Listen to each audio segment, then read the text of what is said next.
એમ કહેવાય ને કે ભાઈ હવારમાં જે સ્વપ્ન આવે, એમ કે ભાઈ હવાર પડતું હોય સ્વપ્ન આવે સાચું પડે. સ્વપ્ન એ વિચાર સૃષ્ટિ છે.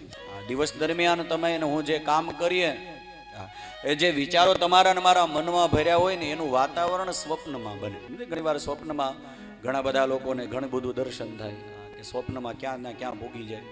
જનક રાજાને પણ એકવાર સ્વપ્ન આવ્યું કે સ્વપ્નમાં બધું વયું ગયું, પોતે રાજ પણ વયું ગયું અને ભિક્ષા માગે અને વૃત્તિ કરે છે. આવું સ્વપ્ન આવ્યું જનક મહારાજ. એટલે પોતાના ગુરુ અષ્ટાવક્રને પૂછ્યું કે અષ્ટાવક્ર આ મને સ્વપ્ન આવ્યું એનું કારણ શું? એટલે ભગવાને અષ્ટાવક્રએ કહ્યું, હે જનક મહારાજ, તમને જે સ્વપ્ન આવ્યું બસ એ જ સ્વપ્ન આ સંસાર છે. બધા જીવ જીવે છે, બધાને ખબર છે કે આ બધું સ્વપ્નમય જ છે. આમાં કંઈ ભેગું આવવાનું નથી. તમારું અને મારે કરેલું જે સત્કર્મ છે, તમારું અને મારું કરેલું પુણ્ય કર્મ તમારી મારી સાથે આવશે.